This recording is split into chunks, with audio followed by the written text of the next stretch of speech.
అధికారుల నిర్లక్ష్యం, లేజినెస్ అందరికీ తెలిసిన విషయాలే. కానీ ఆదిలాబాద్ జిల్లాలో ఉన్న కరిమరి మండలంలోని పరందోలి, అంతాపూర్ గ్రామాల్లో మాత్రం మరీ దారుణం. ఇక్కడ అన్ని విషయాల్లోనూ అంతే. అసలు పాలకులు నిద్రపోయారా? ప్రభుత్వాలు పనిచేయడం లేదా? అసలు ఇక్కడ ప్రాబ్లం ఏంటి అని ఎవరైనా ఆశ్చర్యపోక తప్పదు.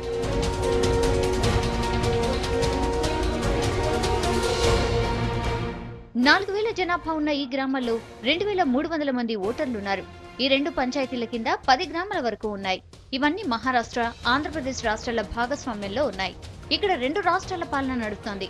కానీ అసలు విషయం ఏంటంటే, ప్రతి కుటుంబానికి 2 రాష్ట్రాల నుంచి అందిన 2 రేషన్ కార్డులు, 2 ఓటర్ ఐడీలు, 2 ఆధార్ కార్డులు ఉంటాయి. ఒకే పొలానికి 2 రాష్ట్రాలతో గుర్తింపు పొందిన పట్టా పుస్తకాలు కూడా ఉంటాయి.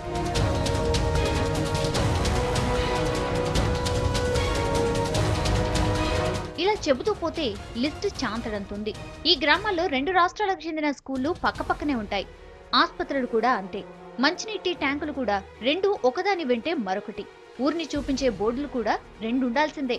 అంతేకాదు, ఇక్కడ రోడ్లకు కూడా 2 ప్రభుత్వాలు నిధులు జారీ చేయడం, రోడ్డు బాగానే ఉన్నా దాని మీదే మళ్లీ రోడ్డేయడం పాలకులకు అలవాటు.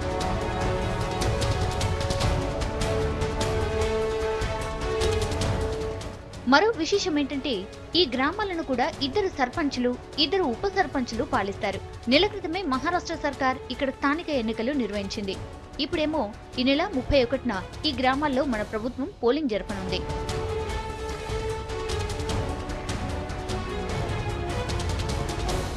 ఎంత వింతగా ఉన్నా ఇక్కడ అన్ని రెండేసి ఉండడం అక్షరాల నిజం.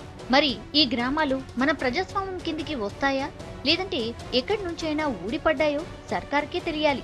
అసలు ఎందుకు ఈ సమస్య వచ్చిందో అధికారులకు మాత్రమే తెలుసు.